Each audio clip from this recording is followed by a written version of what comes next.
Hello everyone, it's Chris at Garage Times. Thanks for checking the channel out again. Today we're doing an oil change on a 2005 Silverado with the 5.3 liter sized engine. So without further ado, here we go. Get a close-up kind of this area here. So today this is going to be a 15 millimeter oil plug for the drain pan. And we got the filter there, which is off to the side here. And if you notice, you see all this oil that's kind of leaking around here. At first I was like, well, is this a rear main seal issue?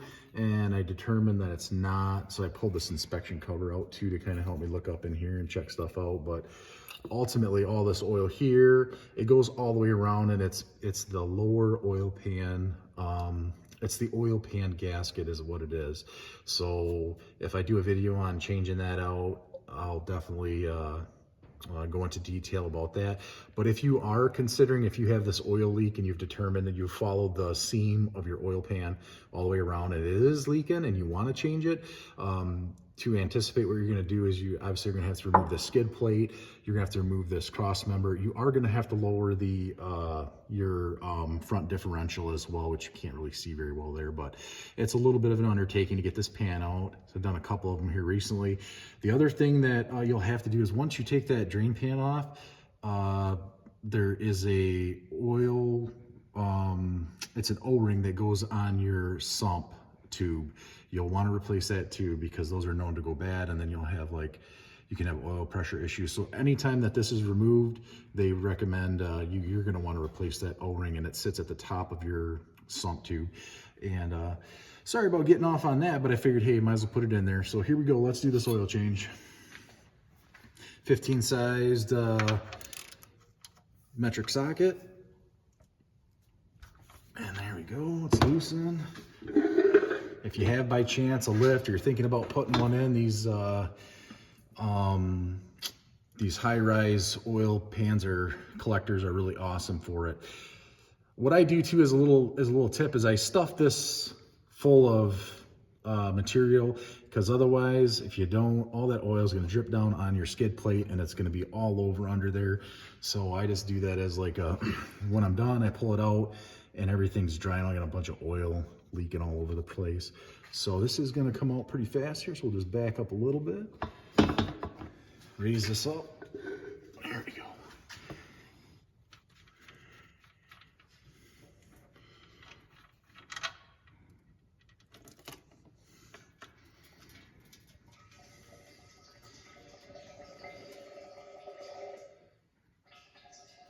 What I do is I check the end of the tip of that for material, and there's a little bit of got a little bit of metal shaving or material there, maybe, but not bad. It's very excellent, I would say.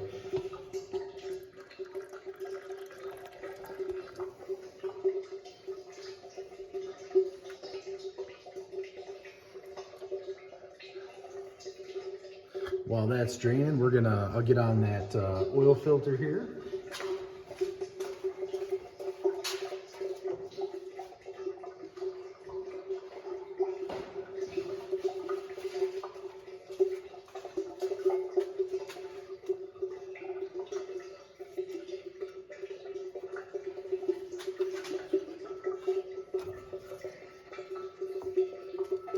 I really do like these strap wrenches. They're really, man, they're really handy. I really like them for these. I've used the metal ones that fit, but they always end up, they're plastic. They're they grab the bottom of the oil filter, and a lot of them are plastic, and I end up stripping them out with the 3/8 inch drive on the wrench. These just work really good. And in all honesty, these filters should only be hand tightened, or if you do hand tighten them and then you want to put a little bit on it, hand tighten as hard as you can get it, and then put a quarter turn on it to tighten it with this strap wrench. And that's kind of in the general vicinity of what I do.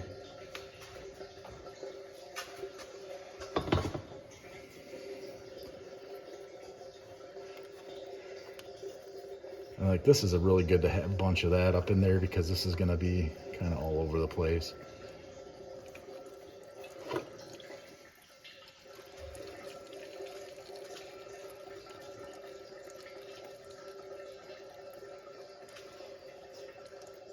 And I kind of just crack her open there, let her drain out, and then once it slows down, then I'll take that off.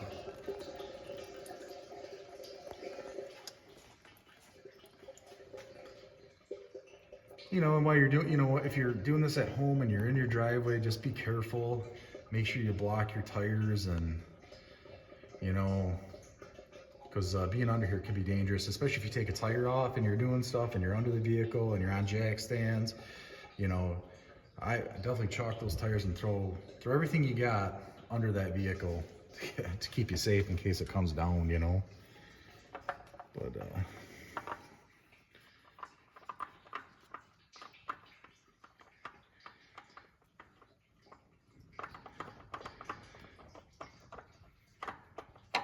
here we go. Another tip is when you take this off, make sure that the rubber gasket that's on this filter, make sure that that rubber gasket is there, and that rubber gasket is not stuck up here on your engine block where the oil filter receives it there. And we let it just drip there for just a second.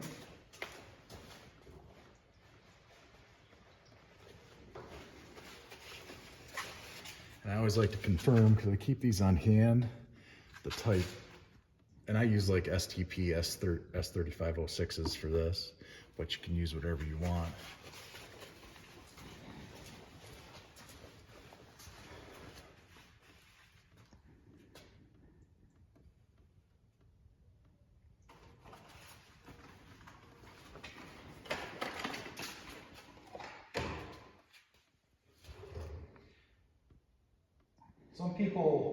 Some people put some oil in the oil filter, some don't.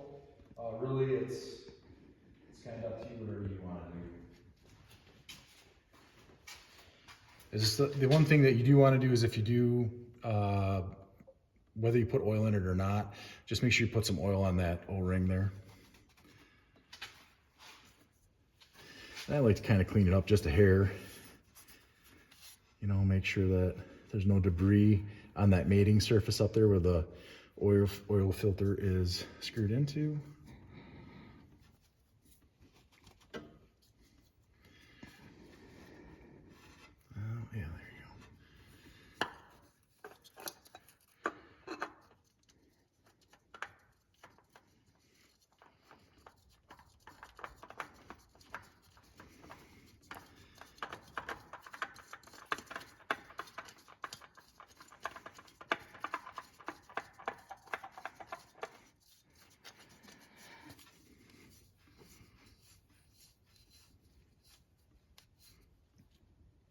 And just be careful you don't skin your knuckles up.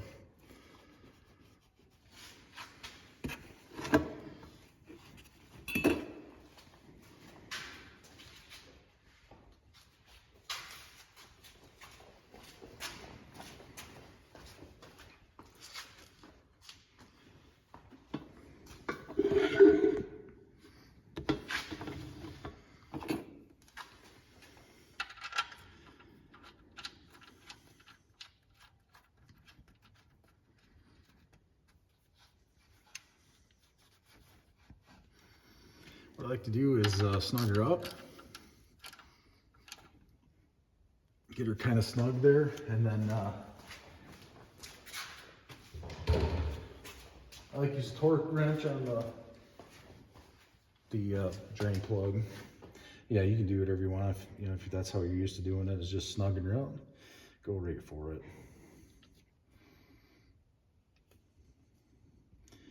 Here's a variance on it, like 18 to 25 foot-pounds or something like that. And for me, for what I do, I typically go a little bit more than that on the torque.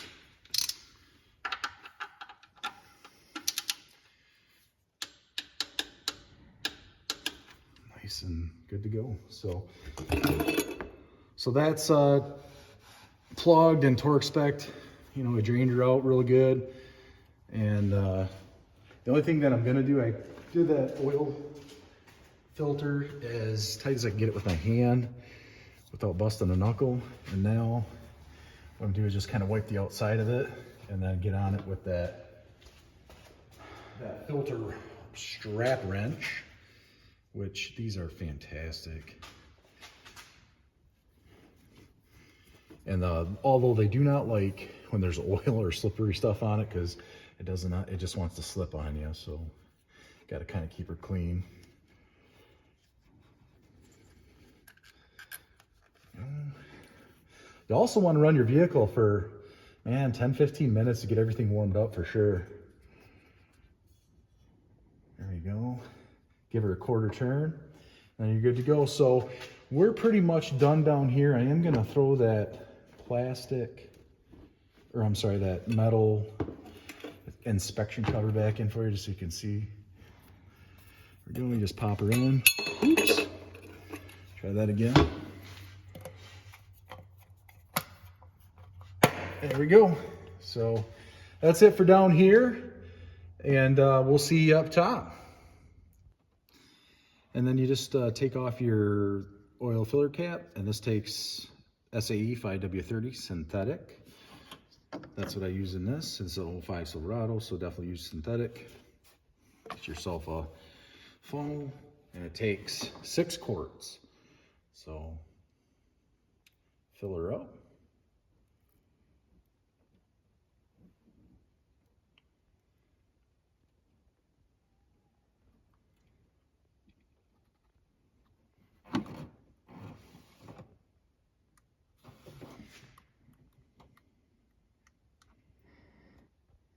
Sometimes it fills up pretty quick in that funnel, and then she'll want to overflow on you, so kind of got to keep an eye on it.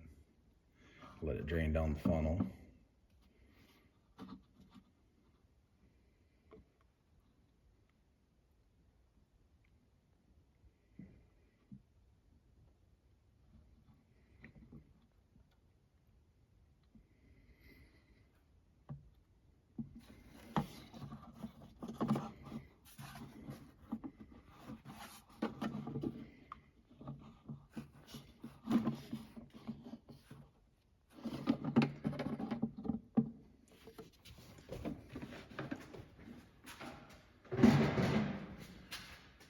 That's it for that.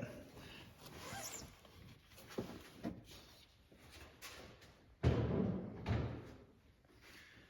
then what you can do is check your oil level. I highly recommend that. And right now, if you do, it actually will be higher than what it's supposed to be. So when checking your level, you always want to run it for at least 30 seconds. Run the engine. So just give me 1 second. We'll turn the engine on. We'll run it for 30 seconds, and then we'll check our engine oil, which is always yellow. Red's for transmission.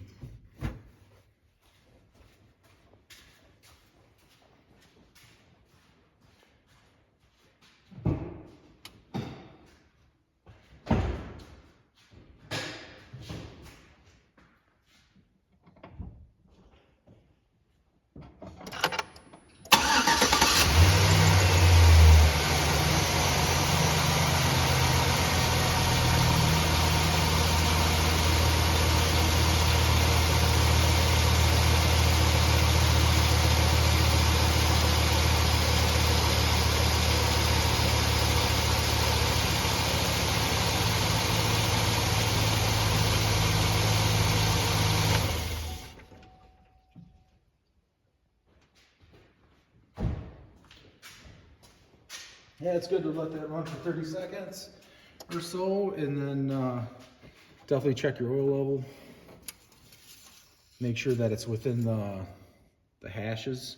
I actually like to clean it first. You'll pull it out once, clean it, and then go back in.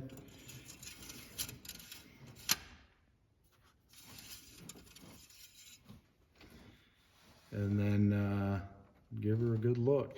And I don't know if you'll be able to pick her up on here, but you just want to make sure that you're within the safe operating range. So if your oil level's in that safe operating range, anywhere in the hash marks, you know, you want to be closer to the top for sure. But if it is in the safe operating range, it's in safe operating range. If I was really low on this, like down here at that first hole, I would definitely put more in there. Knowing the size of the engine, they'll be in a 5.3 liter, and the year, and that it takes 6 quarts. I mean, you got to be definitely careful. 6 quarts is 6 quarts, and that's what's in it. That's what it calls for, and that's where we're leaving it. So, in the safe operating range, good to go. You guys, hope this video was helpful, and you guys got any questions or comments? And if I get a chance, maybe I'll do that oil pan gasket and that sump tube O-ring. You guys have a good one. See you guys later.